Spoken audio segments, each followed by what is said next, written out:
Good morning. I am Kenya McDuffie, at-large council member and chair of the council's Committee on Business and Economic Development. Today is Wednesday, October 18th, 2023. We're convening this additional meeting of the committee in person in room 120 and via Zoom. We're also streaming live on YouTube and on the council's website. The time is now 10:21 a.m. and I'm calling to order this regular meeting of the committee. For the record, I'd like to note that we have a quorum, which consists of myself and Ward 6 Councilmember Charles Allen and at-large Councilmember Anita Bonds. Today, the committee will consider and vote on the following measures. Bill 25-71, the Children's National Hospital Research and Innovation Campus Equitable Tax Relief Amendment Act of 2023. Bill 25-126, the Life and Health Insurance Guarantee Association Amendment Act of 2023. Bill 25-150, the Motor Vehicle and Homeowner Insurance Prior Approval Rate Filing Amendment Act of 2023. Proposed Resolution 25-261, the Launchpad Development 3DC LLC Revenue Bonds Project Approval Resolution of 2023. And the Staff and Committee on Business and Economic Development Additional Appointment Resolution of 2023.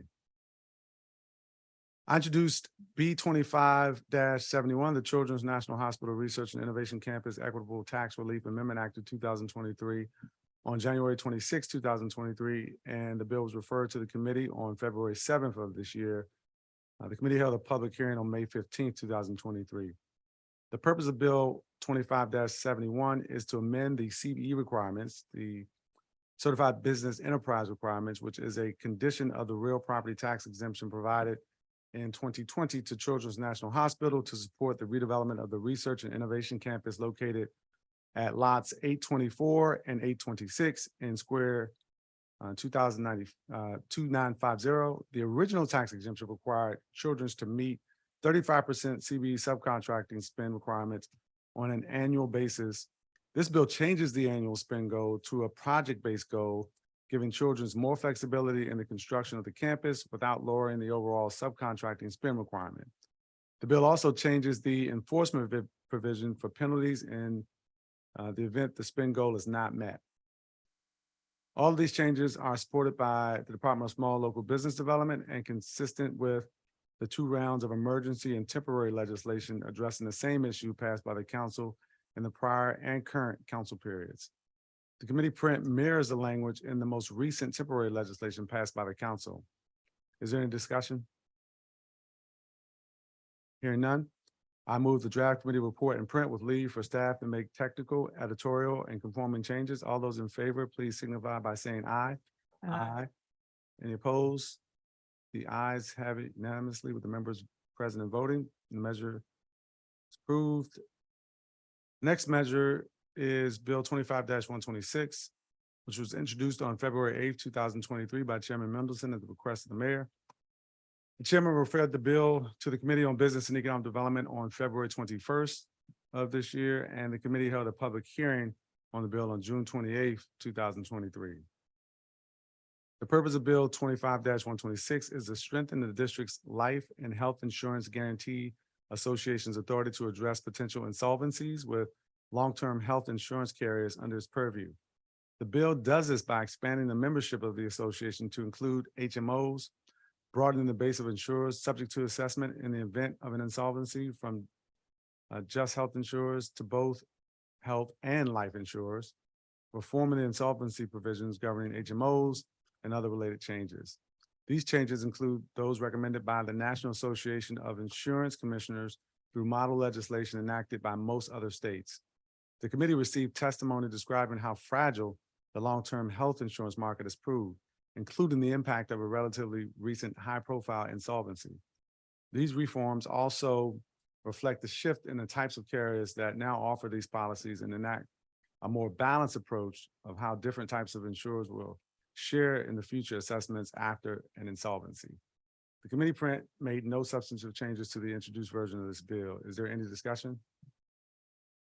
Hearing none, I move the draft committee report in print with leave for make technical, editorial, and conforming changes. All those in favor, please say aye. Aye. Aye. All opposed? The ayes have it. And the measure is approved.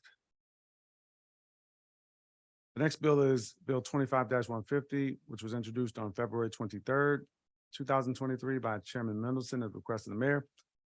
The chairman referred the bill to the Committee on Business and Economic Development on March 7th of this year, and the committee held a public hearing on the bill on June 28th. The purpose of the bill is to address a recent trend in motor vehicle and homeowner insurance markets in the district where insurers have been requesting double-digit rate increases. In some cases, the increases have been in excess of 20%. In response, the Department of Insurance, Securities, and Banking sought legislation to change how insurers file for rate increases from the file and use standard that exists under permanent law to a prior approval standard proposed in this legislation. The practical problem identified by DISB with the file and use standard was that the department is often unable to review the rate filings and consult with the insurers to substantiate the rate increases before the rate increases take effect. The bill changes the rate filing standard for motor vehicle and homeowner insurance rate filings to prior approval and gives the department time to review the filings and ensure that the rate increases are neither excessive nor discriminatory before they become effective. Insurers are also required under this bill to provide 90 days advance written notice of any rate increase. A version of this legislation was passed as emergency and temporary legislation by the council in March of this year. The committee print presented today tracks the substantive provisions of the temporary bill. Is there any discussion? Hearing none, I move the draft committee report in print with leave for staff to make technical, editorial, and conforming changes. All those in favor signify by saying aye. Aye. Any opposed? The ayes have it, and measure is approved. The next measure is bill, it's actually resolution PR 25-261. This proposed resolution was introduced on June 2nd, 2023 by Chairman Mendelson at the request of the mayor. It was referred to the Committee on Business and Economic Development on June 6, 2023, and the committee held a public roundtable on the proposed resolution on June 28th of this year. PR 25-261 would authorize the issuance, sale, and delivery in the aggregate principal amount not to exceed $32 million of District of Columbia revenue bonds in one or more series, and authorize the loan of the proceeds of the bonds to assist the borrower in obtaining funding to secure long-term leasehold interest in its current Ward 5 campus operated as Rocket Ship Infinity Community Prep located at 5450 3rd Street Northeast.